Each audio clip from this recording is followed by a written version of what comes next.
You are listening to I Am Refocused Radio with your host, Shamaya Reed. This show is designed to inspire you to live your purpose and regain your focus. And now, here's your host, Shamaya Reed. Welcome back to I Am Refocused Radio. We are here once again. We are here for another amazing show. We have a special guest today, M.E. Torrey. She is an award-winning author, a humanitarian, and the founder of Orphans Africa. She is going to share with us an amazing project that she wrote. Is a novel, Fox Creek, where she brings to life the lived experiences of enslaved people in America with deep research, compassion, and a commitment to truth. Her work is something that I hope you enjoy because it's not just educational. It's about social justice, global impact, and using storytelling to not just provide an amazing service for you, the reader, and for our viewers today, but to hopefully help you understand the bigger picture. That's okay. So once again, I want to say to you, Michelle, thank you for your time today. How are you doing? I'm doing great. Yeah, it's a pleasure to be here. So first and foremost, let's talk about your project and what inspired you to write it, because you have ties back to doing a lot of great work in Tanzania as well. Yeah, the Tanzania thing came later. This book, Fox Creek, actually had its genesis about 30 years ago in the mid-90s when I had an opportunity to go to New Orleans with my husband. And I'd never been there. And at that time, I was writing books for children. So I thought I would base a book in New Orleans right off the trip. So I did some research before I got there. And my intention was to base a nice spooky ghost story in New Orleans. I thought that would be really cool. So I get there and just, kind of waiting for the inspiration to hit me for a ghost story, and nothing was coming. It was like brick wall everywhere I turned.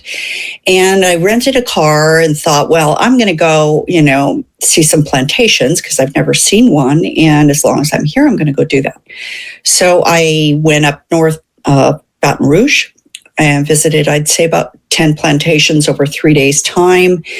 And each one was the same in that they were very pleasant tours, but they were very one-sided. In other words, it was just the white story.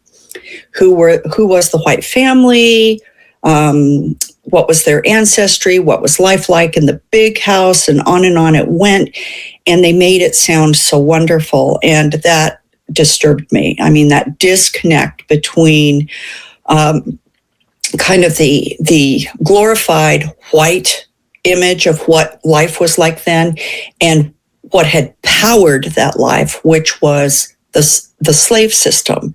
And so after each tour, I would go and, tour the grounds, and I visited a lot of slave cabins, and the disconnect just changed me. My ghost story went completely out the window, and I came home on fire to write a novel for adults, not for children, and really investigate how that white narrative of isn't life grand intersected with the black narrative, which was much more brutal and realistic to history.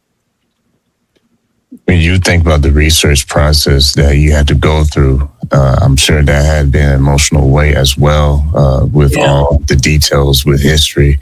What was that like for you, and how impactful was that with your work to get it published? Yeah, I spent 3 years in full-time research for this book. I'm from the North, and so it was important to me that I could represent a story that happened in the South with, all the rhythm, the language, and so on that I would need to know. And then it was important to me to also understand the worldviews of both white and black, the people who lived during those times. And of course, worldviews were all over the place, from both white and black, from this side to that side, and everything in between. So I had to figure out from that how my story would unfold. About a year into my research, because it was such heavy research and I was going to primary sources, things like diaries, letters, autobiographies, journals, it was such heavy work that I became very depressed. And I kept thinking, even though I knew it was unreasonable to think this, but I kept thinking, what right do I have to a joyful life when back then millions of people lived in complete oppression and probably knew very, very few days of joy at all? And my race was responsible for that. And so I just felt so depressed over that and couldn't shake that. And it went on for several months. And I remember this one point, walking into my kitchen, and I'm reaching to the cupboard to get a cup for some tea. And it just hit me, just all of a sudden, that God wills for me to be in a state of joy. God's will for me is not to be in a state of depression, and that it was not God's will ever for anyone to be oppressed and anyone to be other than in a state of joy. So what happened back then, of course, I knew what happened back then wasn't God's will. I always knew that. I don't believe stuff like that ever God's will. And so I just knew, okay, that wasn't God's will. The people back then had a right to joy. It was stolen from them. But I have a right to joy, and so does everybody alive today. We all have a right to joy.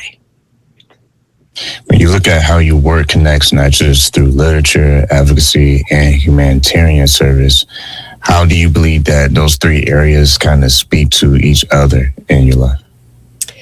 So I began my humanitarian work. Well, I've always been a humanitarian since I was a little girl. It's just in my blood.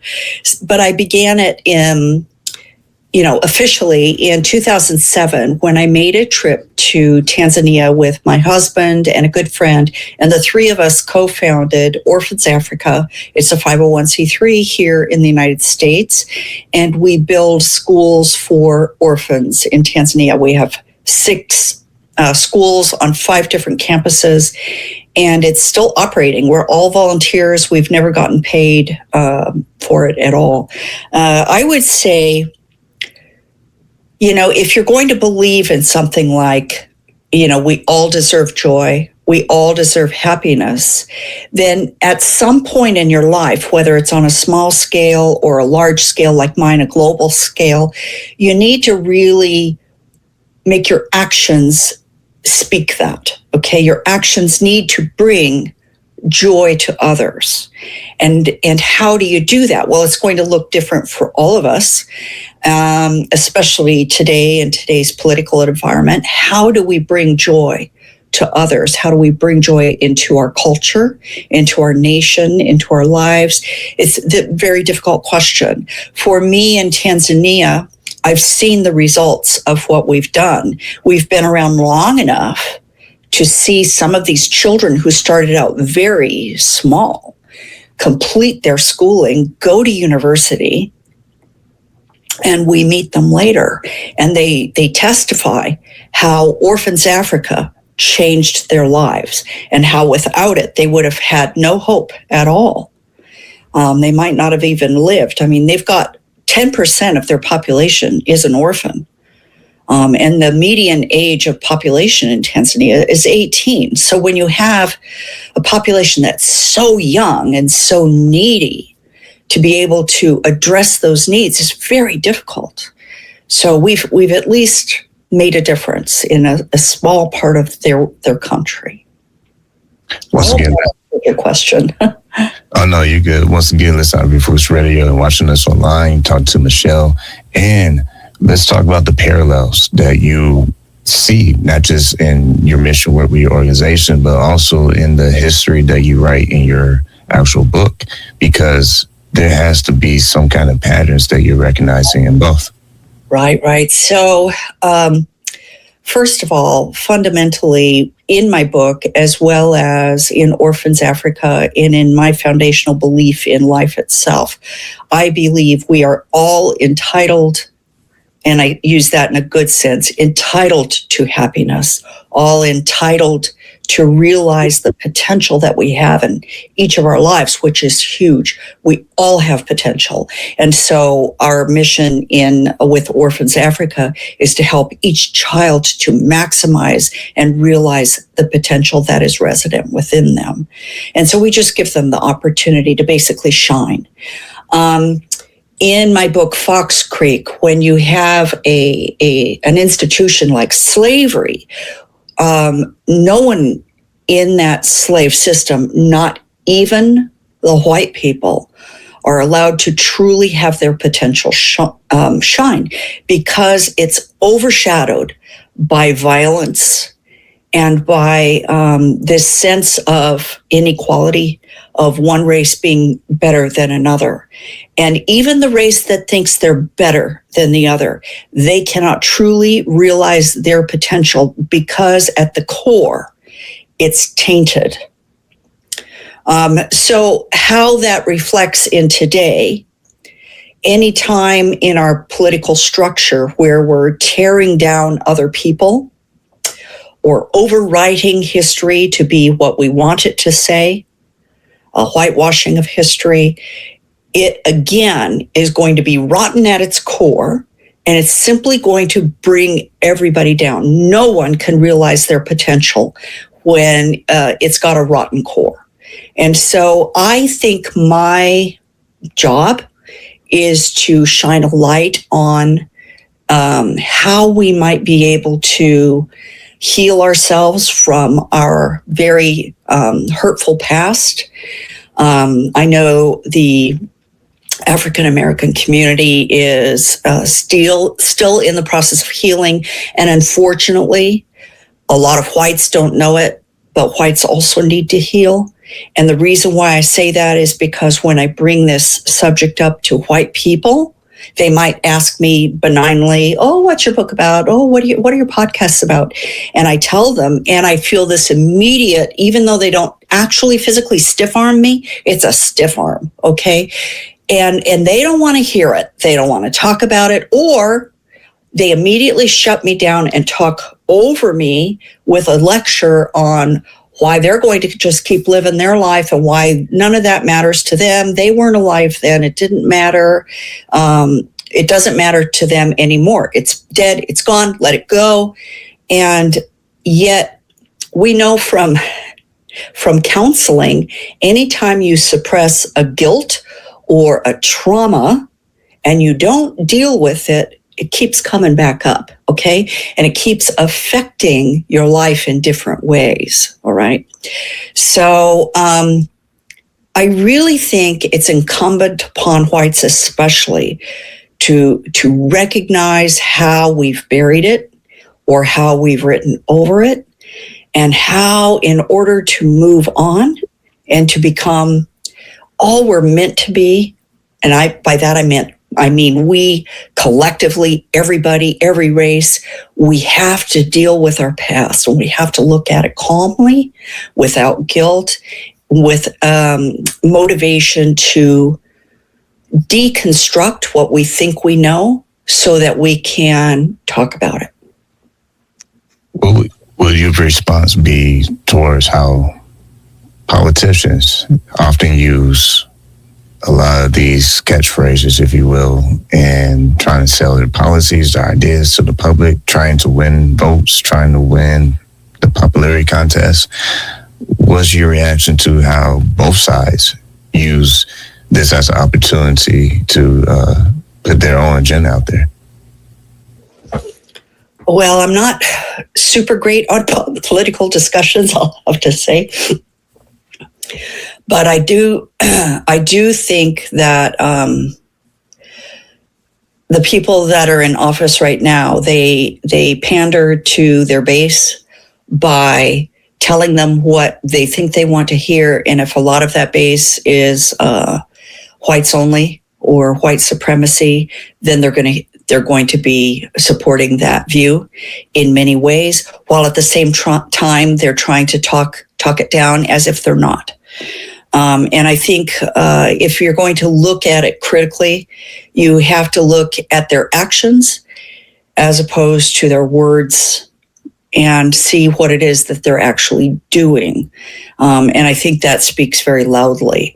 As far as the Democratic side of things or the left side of things, I think a lot of left-leaning people think they're, so-called "I'm not racist" kind of thing, but they don't want to talk about it. They don't want to examine perhaps some of their own shortcomings in regards to how to talk about race.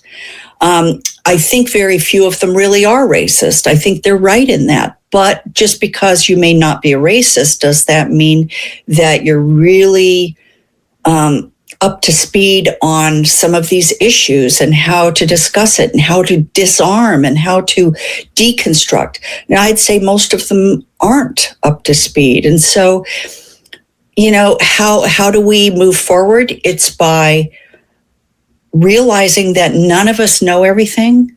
All of us are going to make mistakes. All of us are going to stumble, and we have to extend grace toward one another. We also have to call each other on our BS, and when someone's saying something that's completely you can't say that. We have to have courage in order to say that that's not okay. So that's my take on it. Once again, listen, I Am Refocused Radio and watch us online, talking to our guest today, Michelle, and her book that you can get is Fox Creek. But we have more questions before time runs out real quick. When you think about how storytelling is very powerful, just look at today. Anywhere you look around the corner, there's someone with some kind of show, whether it's on TV, on streaming, or podcast world, audio world.